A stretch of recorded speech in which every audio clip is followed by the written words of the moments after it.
Fyodor Herzl. Muradınızı derhal söyleyiniz.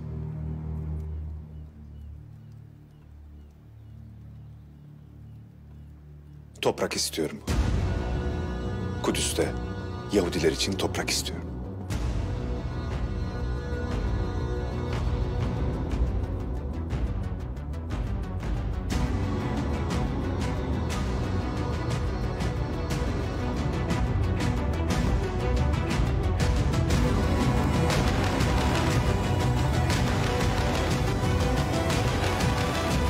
Osmanlı çok büyük bir imparatorluk.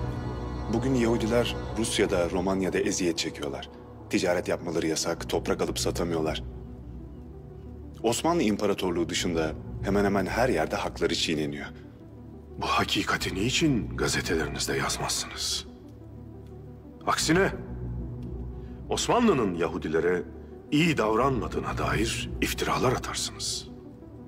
O haberlerin hepsinin kaynağı siyasi meselelerdi. Eğer anlaşabilirsek her şey çok farklı olur.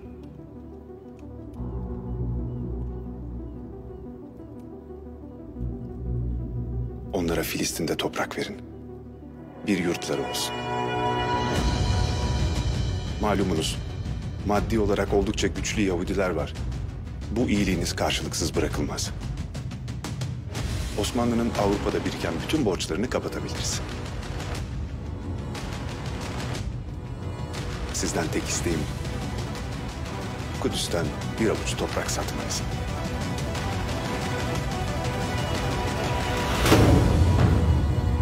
Ben bir karış dahi olsa toprak satmam. Zira bu vatan bana değil, milletime aittir. Milletim bu toprakları kanlarıyla mahsuldar kıldılar. O bizden uzaklaşıp ayrılmadan biz tekrar kanlarımızla öderiz. Benim Suriye ve Filistin alaylarımın askerleri Plevne'de birer birer şehit düşmüşlerdir. Bir tanesi bile geri dönmemek üzere hepsi muharebe meydanını kanlarıyla sulamışlardır. Devlet-i Aliye bana ait değildir, milletimindir. Ben onun bir parçasını bile veremem.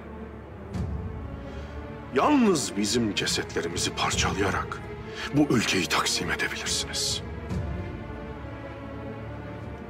Ben canlı bir beden üzerinde ameliyat yapılmasına müsaade etmem. Kudüs'te bir Siyonist devlet kurulmasına izin vermem. Biz bir devlet kurmak istemiyoruz. Osmanlı tebaası olarak huzur içinde, barış içinde yaşamak istiyoruz. Paşa.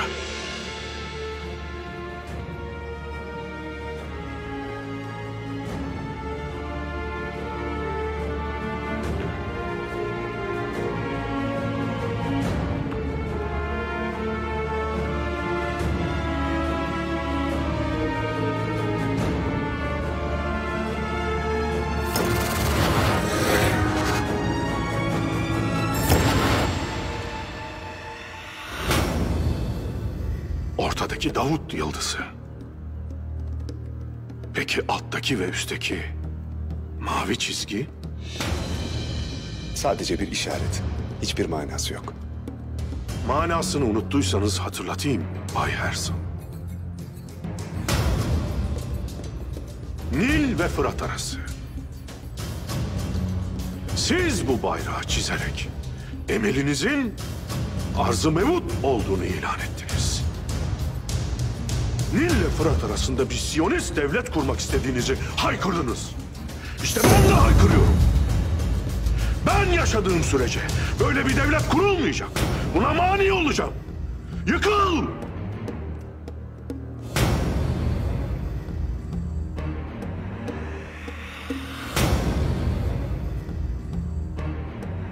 Defol ey sefil!